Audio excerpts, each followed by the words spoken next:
يا مساء السعادة على قلوبكم، ازيكم يا حبايبي؟ وحشتوني جدا جدا جدا. ان شاء الله هنعمل النهارده تورتيه البنوته الكيوته القمر دي.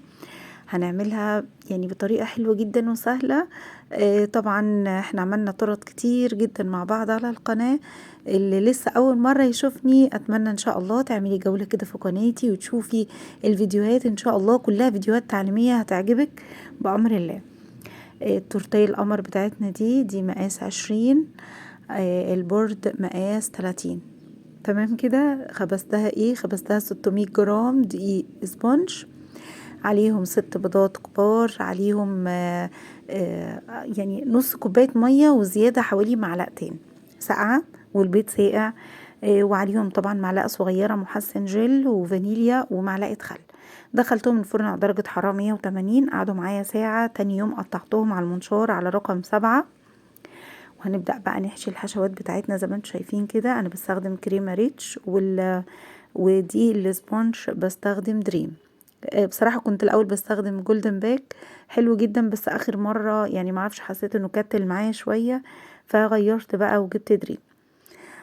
حشينا الحشوة الاولانية كانت مطلوبة مني صوص فراولة وصوص توت، اللي هو التوت الازرق. حشيناها كده زي ما احنا شايفين. طبعا الخطوات القمر دي عملناها كتير جدا مع بعض يعني. وسقيت طبعا، هتقولولي بتسقي بايه؟ باي سيرب خفيف عندك باللي تحبيه، بلبن، بسيرب. انا مؤخرا بقيت بحب قوي مربى الحليب، ادوبها في شوية مية كده وعليها معلقة سكر واسقي بيها، بتدي طعم حلو قوي.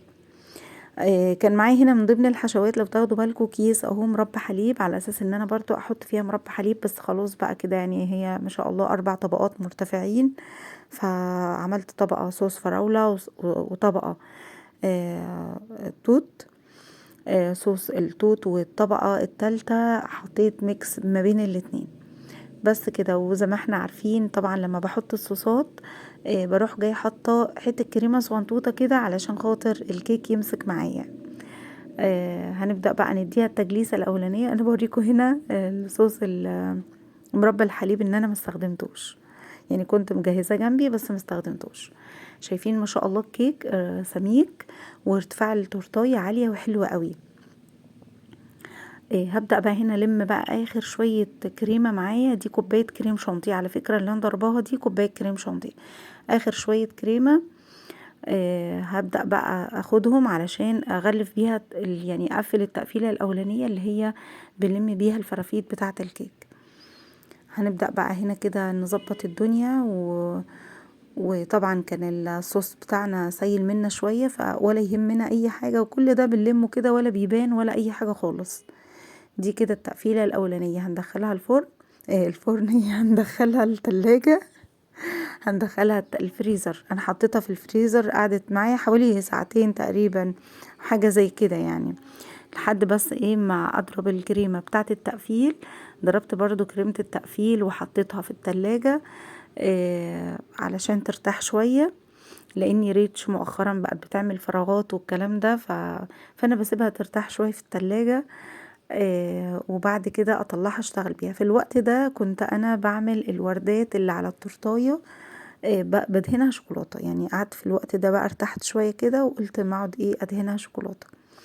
هنشوفها دلوقتي مع بعض. هنا بقى طلعتها بعد ما ارتاحت، والكريمة بتاعتنا بعد ما الحمد لله ريحناها هي كمان، واحنا ارتحنا برضو شوية. فطلعتها بقى كده وبدأت اغلفها. طبعا هي كانت مطلوبة باللون البينك، اللون الهادي الجميل ده، الروز. يعني انا حطيت بستخدم الالوان جل اللي هو الماجيك، استخدمت اللون روز. بدأت بقى اشتغل كده يعني اجلسها. اي فراغات بروح جايه احط فيها كريمه. اي فراغات، بصوا انا لما باجي بسحب السكرابر ما بسحبش كريمه خالص، يعني لو تاخدوا بالكم والله يعني انا مش باخد كريمه، انا بسحب كده على الهوا علشان تتجلس معايا وتكون حلوه.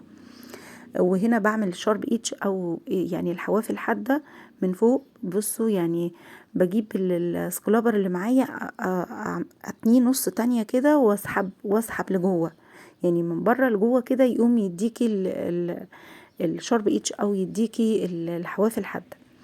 يعني على قد ما بقدر طبعا، كل الحاجات دي مع الممارسة. هنا بقى دي الوردات بتاعتي اللي انا عملتها، ودي الفيونكة اهي الفيونكة انا مثبته لها عيدان، ودي برضو مثبته لها عيدان كده بالشوكولاته، وكل ده دهناه بالشوكولاته. انا عاملاه بCMC، بس برضو حطاله شوكولاته، وحطاله اللي هو الستيك الصغيره، او خلة الاسنان الصغيره دي مثبتها بشوكولاته عشان ندخلها في التورته، عشان ما تتزحلقش معانا. الحاجات اللي زي كده عجينه سكر لازم تحط لها خله او تحط لها حاجات عشان تثبت معاكي.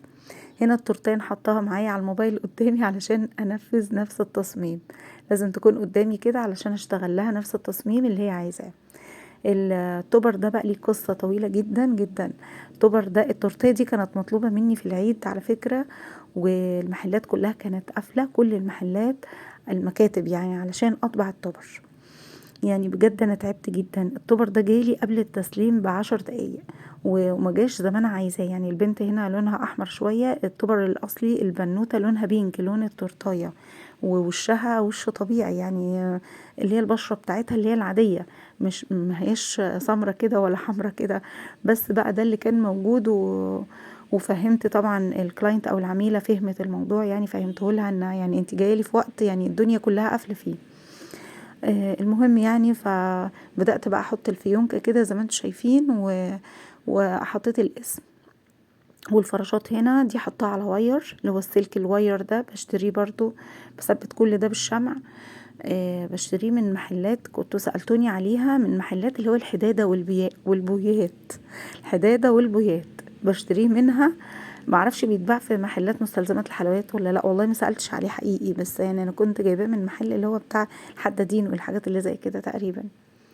وقفت بقى رصيت الورد، الموبايل بتاعي فصل، قال لي مفيش مساحة للتصوير، ففصلت الموبايل وركنته بقى على جنب، وقفت ايه، ظبطت الورد بتاعي، ووزعت الورد كده بالطريقة اللي انتوا شايفينها دي. بصوا هي نفس الصورة اللي كانت مبعوتالي بالظبط. زودت الاسم، بس اسم البنوتة كتبتهولها على البورد، يعني كتبهولها على التورتاية وكتبهولها على البورد برضو. وكده التورتايه القمر بتاعتنا خلصناها، عجبتها جدا جدا، وبجد يعني شكرتني عليها خالص، يعني بقيت مبسوطة بيها، والحمد لله انها عجبتها. ويا رب تعجبكم. ما تنسوش طبعا تصلوا على الرسول عليه الصلاة والسلام، ما تنسوش لايك، ما تنسوش كومنت حلو، تشجيع منكم، واسيبكم في رعاية الله، والسلام عليكم.